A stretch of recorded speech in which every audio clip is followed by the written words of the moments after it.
Let's start off with the Fed. What are you watching out for this week? I mean, we're expecting, a bit more language details around what this massive balance sheet unwind is actually going to look like and how it's going to work. Well, they have communicated a lot with us in the markets about, timing, sizing, pace, caps on all these different aspects of this balance sheet reduction.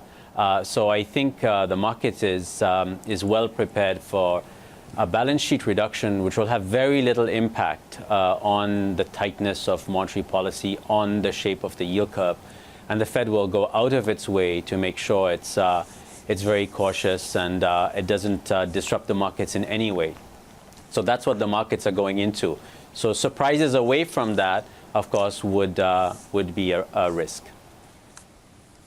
Rajiv, at the start of the year, we had a lot of calls for saying that US 10-year was going to end up at the end of the year at 3%. We're kind of just a tick over 2.2 at the moment.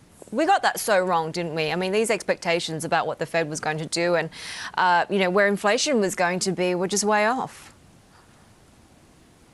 Yeah, I think especially where inflation was going to be. I mean, the Fed did hike, and so this time, unlike the previous years, we did get some action from the central bank, but at the same time, the yield curve flattened, and the inflation numbers were probably the biggest surprise globally. Everybody expected stronger growth, stronger labor markets to push inflation up, and we haven't seen any of that effect yet. And so the market that way has been disappointed on the inflation front. And I think there's also been a significant amount of demand still for duration and for bonds in the context of overall portfolios. So investors have been buying bonds, even though their yields are very low.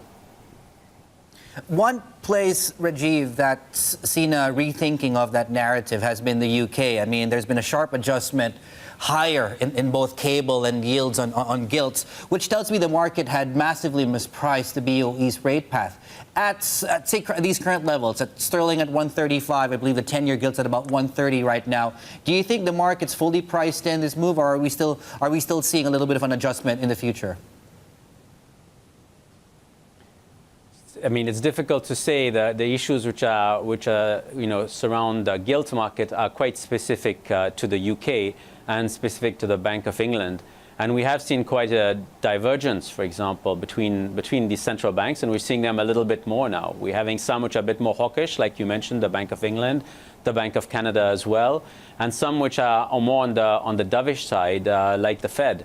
So, I mean, on the UK, yields could rise further with the more hawkish Bank of England, but investors after a while will look at the global patterns as well.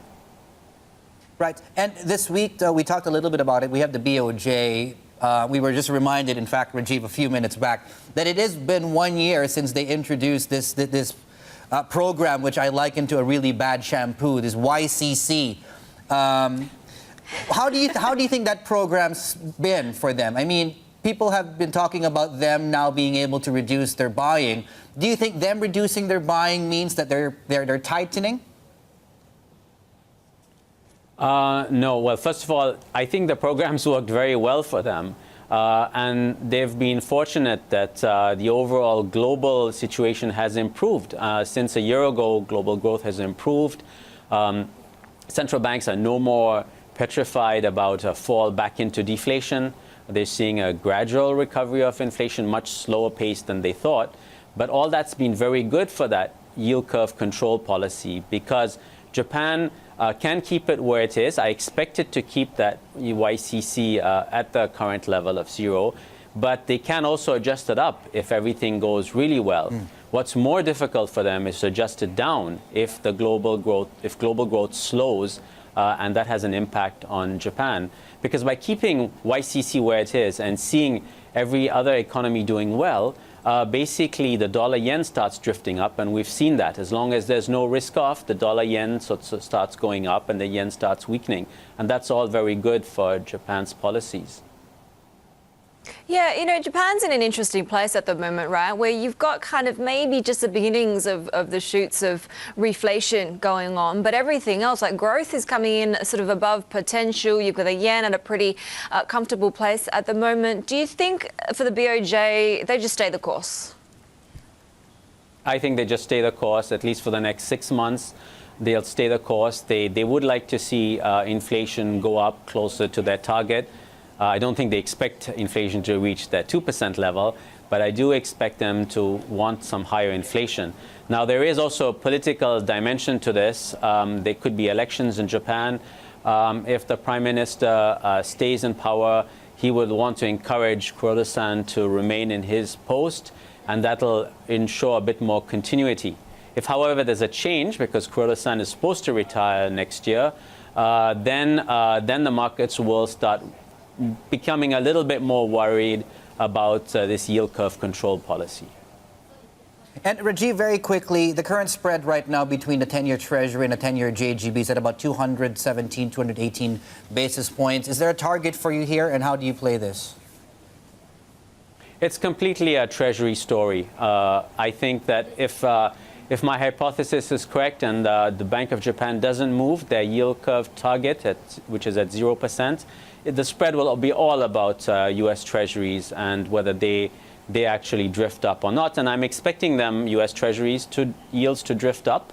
I think that, at the end of the week before last, we had basically taken out a lot of the pricing for December rate hike. I think that's been put back. I think we will start seeing a bit of a drift higher. I'm not expecting a big sell-off in U.S. Treasury bonds, but a bit higher yields, and that'll widen that spread between the two.